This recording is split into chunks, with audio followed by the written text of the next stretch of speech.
Here are things that I've been told at work. You're not a good writer. That was said by one of my managers during a performance review, and it stuck with me for years. I was afraid to write an email, do anything remotely creative, or have anything to do with writing because I believed him.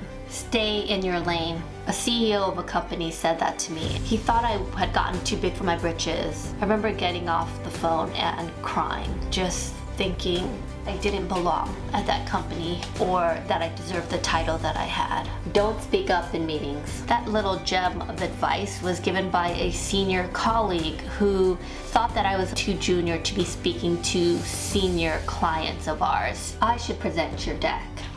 You're good enough to create the deck, but not enough to present the deck. You're not ready for leadership.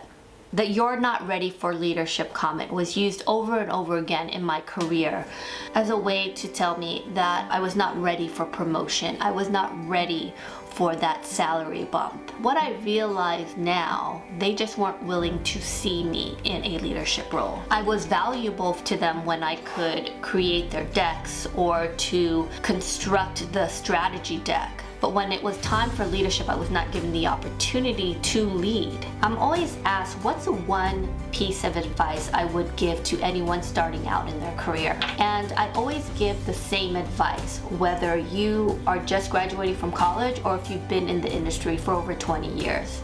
And it's this: stop giving a shit about what other people think of you. What they think of you is none of your business. Of course, I am speaking to a special segment of the population. There are self-centered people, sociopaths, and narcissists who probably need to care more about what other people think. Today, I'm talking to a specific audience. The folks who have imposter syndrome, for those who have trouble seeing their worth. This message is for you. Know your worth.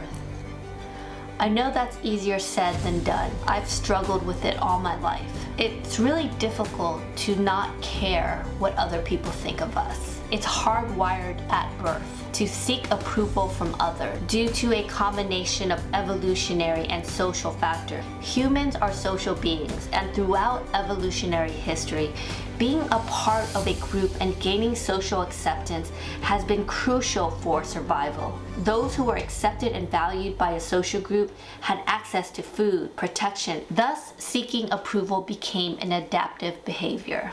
Later on, as evolution evolved and we started moving into cities and villages, norms and cultural value dictated that approval was necessary for us to be a part of a community, a tribe. We as humans have a natural tendency to be a part of a pack, to conform within groups, to seek other people's approval. However, when we care too much about what other people think of us, it can lead to a vicious cycle. It can become a trap. It can lead to excessive validation seeking. We're so preoccupied about what other people think of us that we never turn inwards and ask ourselves, what do I value? And it can lead to an unhealthy dependency on external validation. We see this a lot with social media, with people hungry for likes and comments. I mean, while you're watching this, hit like.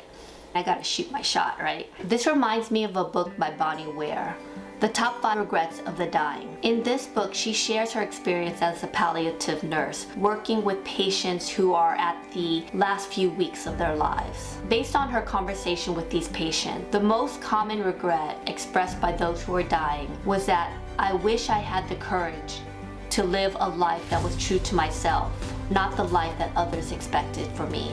How many of us are living a life based on other people's expectations, other people's dreams, other people's hopes for us? How many of us are living a life based on what society deems successful? It's so important for us to be intentional with our lives and to prioritize the things that matter most to us. It's important that we make choices and align ourselves with our purpose and our authentic self. When we live a purposeful life, pursuing meaningful relationships and opportunities, this is when we're able to move into purposefulness and live a fulfilling life. Betting on yourself is scary. Believing in yourself is difficult. But you know what's even scarier? Staying in relationships that don't appreciate you. staying in places that don't celebrate you, letting people make you feel small, being exactly where you are 5 years from now, not becoming who you were meant to be. Stop making yourself small to accommodate small, weak-minded people. Their inability to see your worth does not decrease your value. Stop playing small and allowing small people to dictate your life for you. Never forget the value you bring to this earth. You were put on this earth for a reason. Walk through the world like you matter. Because you do. Thank you for being here today. If you enjoyed today's content, please like and subscribe. See you soon.